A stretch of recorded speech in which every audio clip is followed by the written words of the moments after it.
میں حضرت عائشہ رضی اللہ عنہا کے پاس آئی، وہ نماز پڑھ رہی تھیں۔ میں نے کہا کہ لوگوں کا کیا حال ہے؟ تو انہوں نے آسمان کی طرف اشارہ کیا، یعنی سورج کو گرہن لگا ہے۔ اتنے میں لوگ نماز کے لیے کھڑے ہو گئے۔ حضرت عائشہ رضی اللہ عنہا نے کہا اللہ پاک ہے۔ میں نے کہا کیا یہ گرہن کوئی خاص نشانی ہے؟ انہوں نے سر سے اشارہ کیا یعنی ہاں۔ پھر میں بھی نماز کے لیے کھڑی ہو گئی، حتیٰ کہ مجھے غش آنے لگا تو میں اپنے سر پر پانی ڈالنے لگی۔ پھر نماز کے بعد رسول خدا صلی اللہ علیہ وآلہ وسلم نے اللہ تعالیٰ کی تعریف کی اور اس کی صفت بیان فرمائی۔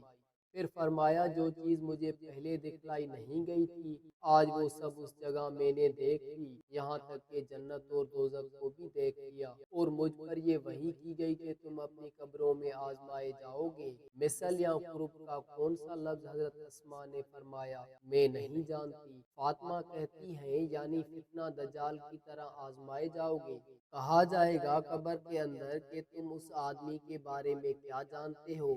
تو جو صاحب ایمان یا صاحب یقین ہوگا۔ کون سا لفظ؟ فرمایا حضرت اسماء نے مجھے یاد نہیں۔ وہ کہے گا وہ محمد اللہ کی رسول اللہ صلی اللہ علیہ وآلہ وسلم ہے، جو ہمارے پاس اللہ کی ہدایت اور دلیلیں لے کر آئے تو ہم نے ان کو قبول کر لیا اور ان کی پیروی کی۔ وہ محمد صلی اللہ علیہ وآلہ وسلم ہے۔ 3 بار اسی طرح کہے گا، پھر اس سے کہہ دیا جائے گا کہ آرام سے سو جا، بے شک ہم نے جان لیا کہ تو محمد صلی اللہ علیہ وآلہ وسلم پر یقین رکھتا تھا۔ اور بہرحال منافق یا شقی آدمی میں نہیں جانتی کہ ان میں سے کون سا لفظ۔ حضرت اسماء نے کہا تو وہ منافق یا شقی آدمی کہے گا کہ جو لوگوں کو میں نے کہتے سنا، میں نے بھی وہی کہہ دیا، باقی میں کچھ نہیں جانتا۔ صحیح بخاری حدیث نمبر 86۔ میں ابن عباس رضی اللہ عنہما اور لوگوں کے درمیان ترجمانی کے فرائض انجام دیتا تھا۔ ایک مرتبہ ابن عباس رضی اللہ عنہما نے کہا کہ قبیلہ عبد القیس کا وفد رسول اللہ صلی اللہ علیہ وآلہ وسلم کی خدمت میں آیا۔ آپ صلی اللہ علیہ وآلہ وسلم نے دریافت فرمایا کہ کون سا وفد ہے یا یہ کون لوگ ہیں؟ انہوں نے کہا کہ ربی خاندان کے لوگ ہیں۔ آپ صلی اللہ علیہ وآلہ وسلم نے فرمایا کہ مبارک ہو قوم کو آنا، یا مبارک ہو اس وفد کو جو کبھی نہ رسوا ہو نہ شرمندہ ہو۔ اس کے بعد انہوں نے عرض کیا کہ ہم ایک دور دراز کونے سے آپ صلی اللہ علیہ وآلہ وسلم کے پاس آئے ہیں، اور ہمارے اور آپ کے درمیان کفار مضر کا یہ قبیلہ پڑتا ہے۔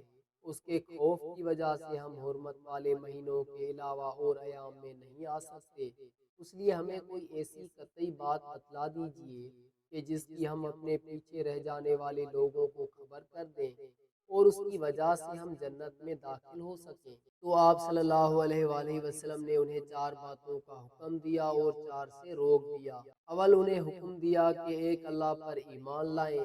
پھر فرمایا کہ کیا تم جانتے ہو کہ ایک اللہ پر ایمان لانے کا کیا مطلب ہے؟ انہوں نے عرض کیا اللہ اور اس کا رسول زیادہ جانتے ہیں۔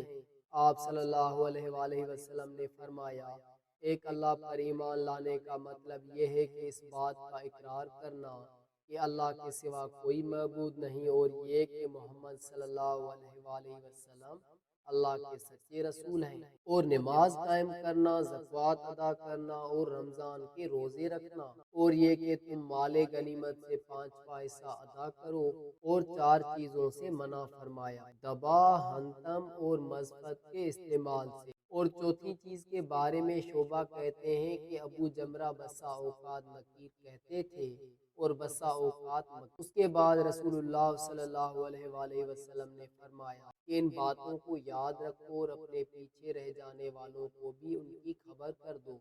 صحیح بخاری حدیث نمبر 87۔